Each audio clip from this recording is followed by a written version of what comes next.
Hi అండి. Hello. Welcome to our channel. ఈరోజైతే నేను సండే రోజున వ్లాగ్‌ని షేర్ చేస్తున్నాను.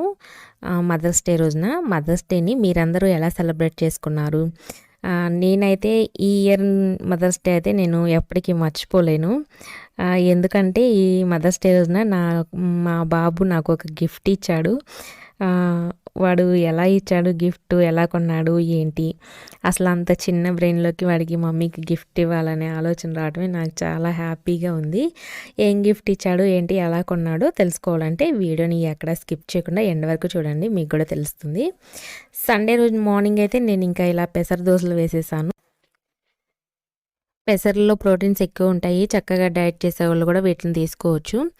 వీటిలోకైతే నేను అల్లం చట్నీతోనే తింటాను. చాలా బాగుండిద్ది అల్లం చట్నీతో పెసరట్లు తింటే. ఈ అల్లం చట్నీ అయితే నేను అప్పుడు ఇంటి దగ్గర నుంచి తెచ్చుకున్నాను కదా, అమ్మ వాళ్ళ ఇంటి దగ్గర నుంచి. అదే ఎక్కువ ఇడ్లీలోకే యూస్ చేస్తాను. దోశల్లో అయితే పల్లీల చట్నీ చేస్తాను. దోశలు వేసి మా వారికి ఇచ్చిన తర్వాత నేను ఇక్కడ బనానా జ్యూస్ చేస్తున్నాను. ఏంటంటే మా ఇంట్లో మార్నింగ్ టీ, కాఫీలు ఎవరు తాగరు. మేమిద్దరం తాగము.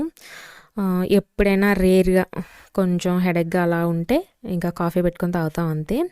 ఇంకా ఏం చేస్తానంటే మార్నింగ్ టిఫిన్ చేసిన తర్వాత ఇలా జ్యూస్ చేసిస్తానమాట.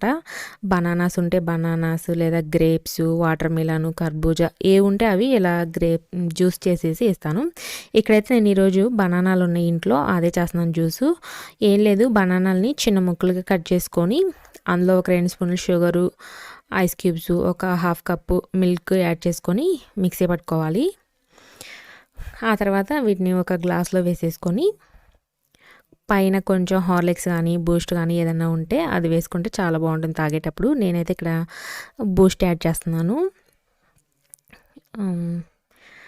అయిపోయింది బనానా జ్యూస్. ఇంకా మా హస్బెండ్కి ఇచ్చేసాను. ఇప్పుడైతే నేను మీకు ఒక రెసిపీ షేర్ చేస్తాను, చూడండి. అది పప్పుచారు. పప్పుచారు అంటే ఇంక అందరికీ వచ్చు కదా అనుకుంటారేమో. ఒకసారి నేను చేసినట్టు ఇలా చేసి చూడండి, చాలా సింపుల్గా అయిపోతుంది, అలాగే సూపర్ టేస్టీగా ఉంటుంది. ఒకసారి ఇలా ట్రై చేసి చూడండి, మీరు కూడా బాగుంటుంది, మీకు నచ్చుతుంది. కందిపప్పుని కడిగి పెట్టేసుకుని అందులో ఒక ఉల్లిపాయ, ఒక 3 పచ్చిమిర్చి, ఒక టమోటాని కట్ చేసుకొని వేసుకోవాలి. కొంచెం పసుపు, ఆయిల్ వేసి ఒక 3 విజిల్స్ వచ్చేంత వరకు కుక్ చేసుకోవాలి. ఇది కుక్ అయిన తర్వాత దీన్ని మెత్తగా రుబ్బు పెట్టుకోవాలి. ఇప్పుడు ఇందులో ఈ పప్పు కడుగు పెట్టుకున్నప్పటికే ఒక నిమ్మకాయ సైజ్ అంతా చింతపండుని నానబెట్టి పెట్టుకోవాలి. దాని నుంచి రసం తీసి నేను ఒక 2-2.5 కప్పుల వరకు చింతపండు రసాన్ని యాడ్ చేశాను. ఇప్పుడు ఇందులో ఒక స్పూన్ కారం, అలాగే కొంచెం ఉప్పు యాడ్ చేస్తున్నాను. కారం అయితే నేను కొంచెం యాడ్ చేశాను, ఎందుకంటే నేను ముందే పచ్చిమిర్చి ఎక్కువ వేసాను, 3 వేసాను పచ్చిమిర్చి, అందుకని కారం తక్కువ యాడ్ చేశాను ఇక్కడ. ఇలా యాడ్ చేసిన తర్వాత ఒకసారి బాగా కలుపుకొని దీన్ని స్టవ్ మీద పెట్టుకొని మరిగించుకోవాలి. ఇలా మరిగిన తర్వాత దీన్ని పక్క స్టవ్ మీదకి పెట్టేసి నేను ఇప్పుడు తాలింపు వేసుకుంటున్నాను. తాలింపు కోసం అయితే ఒక ప్యాన్లో ఆయిల్ వేసుకొని, ఆయిల్ హీట్ అయిన తర్వాత వెల్లుల్లి అనేది నేను ఇక్కడ ఎక్కువ యాడ్ చేస్తున్నాను. చూడండి, ఈ పప్పుచారులో వెల్లుల్లి అనేది చాలా టేస్టీగా ఉంటుంది, అందుకే ఎక్కువ యాడ్ చేశాను. ఆ తర్వాత సన్నగా తరిగిన ఉల్లిపాయ ముక్కలు, ఉల్లిపాయలు వేగిన తర్వాత ఒక 2 ఎండుమిర్చి, జీలకర్ర, ఆవాలు వేసుకొని ఫ్రై చేసుకొని లాస్ట్లో కరివేపాకు వేసుకొని ఇంకా ఈ తాలింపుని పప్పుచారులో వేసేసుకోవడమే. ఈ తాలింపు పప్పుచారులో యాడ్ చేసుకున్న తర్వాత ఇంకొక 5 నిమిషాలు మరిగించుకుంటే చాలా టేస్టీగా ఉంటుంది. మీరు కూడా ఒకసారి ఇలా ట్రై చేసి చూడండి, చాలా అంటే చాలా బాగుంటుంది. ఈ పప్పుచారులో కాంబినేషన్గా నేను మళ్ళీ చికెన్ ఫ్రై కూడా చేశాను తర్వాత. అదైతే నేను ఇంకా వీడియో షూట్ చేయలేదు, ఎందుకంటే చాలాసార్లు చికెన్ ఫ్రై రెసిపీ అనేది మన ఛానల్లో పెట్టాను. ఒకవేళ ఎవరైనా చూడకపోతే కనుక ఆ వీడియో చూడండి, మన ఛానల్లో ఉంటుంది చికెన్ ఫ్రై రెసిపీ. ఈ వంట అంతా అయిపోయిన తర్వాత నేను ఇంకా కొంచెం సేపు పడుకున్నాను. పడుకున్న తర్వాత మా బాబు నాకు గిఫ్ట్ ఇచ్చాడనమాట మదర్స్ డే రోజున. నేను ఇక్కడ నిన్నటి నుంచి వాళ్ళ డాడీకి ఏదో గుసగుసలు చెప్తున్నాడు చెవులో, మమ్మీకి చెప్పొద్దు, మమ్మీకి చెప్పొద్దు సర్ప్రైజ్ అని.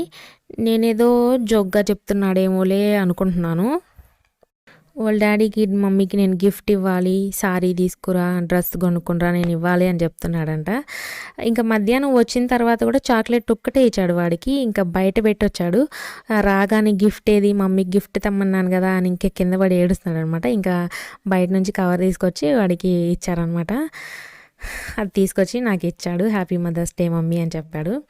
నేను ఇక్కడైతే అక్కడ ఒరిజినల్ వాయిస్ యాడ్ చేద్దాం అనుకున్నాను, కానీ టీవీ ఆన్ చేసి ఉంది. ఆ బ్యాక్గ్రౌండ్ ఇంకా ఆ డైలాగ్స్, సాంగ్స్ ఏవో వినిపిస్తున్నాయని ఇంకా నేను వాయిస్ అనేది ఇంకా మ్యూట్లో పెట్టేసి నేను వాయిస్ ఓవర్ ఇచ్చాననమాట.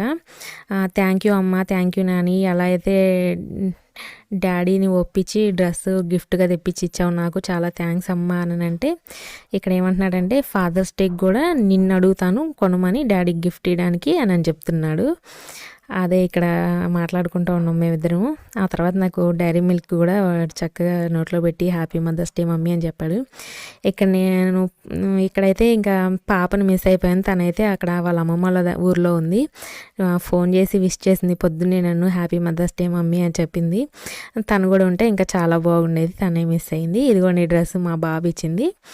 వేసుకున్నారా ఇప్పుడే అంటే, వద్దు ఇది నీకు రేపు బర్త్డే కదా నీది, బర్త్డే రోజున వేసుకో మమ్మీ అని చెప్పాడు. సరే పొద్దున్నే ఇదే వేసుకుంటానని చెప్పాను. మరి నా కోసం అంత ప్రేమగా ఇచ్చాడు అదిగా గిఫ్ట్. అసలు వాడికి ఆలోచన ఎలా వచ్చిందంటే, నేను నిన్న వీడియో చేసినప్పుడు నా పక్కనే కూర్చుని ఉన్నాడు. నేను వీడియోలో చెప్పాను కదా మా అమ్మకి గిఫ్ట్గా శారీ కొన్నాను అదని, చూశాడు, అన్నీ విన్నాడు. ఇంకా వాళ్ళ డాడీని అడిగాడు. పిల్లలు ఏవైనా సరే పెద్దవాళ్ళని చూసే చేస్తారు కదా, ఏవైనా వాళ్ళ పెద్దవాళ్ళని చూసి నేర్చుకుంటారు కదా. వీడు కూడా నేను నిన్నటి వీడియో చేయడం చూసి వాళ్ళ డాడీని అలా అడిగాడు, మమ్మీకి గిఫ్ట్ ఇవ్వాలి శారీదా డ్రెస్దా అని. మరి నా కోసం అంత ప్రేమగా వాడు గిఫ్ట్ కొనిపించుకొని తెచ్చాడు కదా, అందుకని వాడి కోసం నేను వాడికి ఇష్టమైన చికెన్ మోమోస్ చేస్తున్నాను. ఇక్కడ ముందైతే ఒక కప్పు గోధుమ పిండిని కలిపి పెట్టేసేసాను. గోధుమ పిండి ప్లేస్లో మైదా అయినా యాడ్ చేసుకోవచ్చు. ఆ తర్వాత ఇక్కడ చికెన్ని చిన్న పీసులుగా కట్ చేసుకొని మిక్సీకి పెట్టుకోవచ్చు. గ్రైండర్లో ఒకసారి మిక్సీలో వేసి గ్రైండ్ చేసుకోవచ్చు, చిన్న పీసులుగా కట్ అవుతుంది. దానిలో కొత్తిమీర, ఆనియన్స్, పచ్చిమిర్చి, అల్లం వెల్లుల్లి పేస్టు, సోయా సాస్ వేసి కలుపుకొని పక్కన పెట్టుకోవాలి. సాల్ట్ కూడా యాడ్ చేసుకొని, ఆ తర్వాత ఈ గోధుమ పిండిని చిన్న చిన్న ఉండలుగా చేసుకొని, ఇలా మనం పూరీలు చేసుకుంటాం కదా వాటికన్నా కొంచెం చిన్న సైజులో చేసుకొని, ఈ చికెన్ స్టఫ్ అనేది ఇందులో పెట్టుకొని, దీని చుట్టూతా కొంచెం వాటర్ని అలా తడిపి మోమోస్ లాగా చుట్టుకోవడమే. ఇక్కడ షేప్ అయితే సరిగ్గా రాలేదులే, కానీ మోమోస్ మాత్రం చాలా సూపర్ టేస్టీగా వచ్చినాయి. ఇక్కడ మనకి షేప్ అనేది ఇంపార్టెంట్ కాదు కదా, టేస్టీగా ఉందా లేదా అని ఇంపార్టెంట్. టేస్ట్ వైజ్గా అయితే చాలా బాగున్నాయి. మా బాబుకి అయితే సాయంత్రం పూట ఇవి చేసి ఇచ్చాను, చాలా బాగున్నాయి అని చెప్పాడు. ఇదిగోండి అన్నీ ఇలా చేసిన తర్వాత వీటిని స్టీమ్ చేసుకోవాలి. ఇడ్లీ కుక్కర్లో కొంచెం వాటర్ పోసేసి అడుగున ప్లేట్లో ఇలా పెట్టేసేసి ఒక 20 మినిట్స్ లో ఫ్లేమ్లో కుక్ చేసుకుంటే మోమోస్ అనేవి అయిపోతాయి. మదర్స్ డే రోజున నా కొడుకు కోసం నేను ఇలా చికెన్ మోమోస్ చేసి ఇచ్చాను. ఇంతే అండి ఈరోజు వీడియో. ఈ వీడియో కనుక మీకు నచ్చినట్లయితే please like, share and comment. అలాగే ఎవరైనా మన ఛానల్ని ఇంకా సబ్స్క్రైబ్ చేసుకోకపోతే ప్లీజ్ సబ్స్క్రైబ్ చేసుకోవటం అస్సలు మర్చిపోవద్దు. మన ఛానల్ని సపోర్ట్ చేయండి. అలాగే ఇన్స్టాలో కూడా నన్ను ఫాలో అవ్వండి. నా ఇన్స్టా లింక్ అనేది నేను కింద డిస్క్రిప్షన్లో ఇస్తాను, తప్పకుండా చెక్ చేయండి.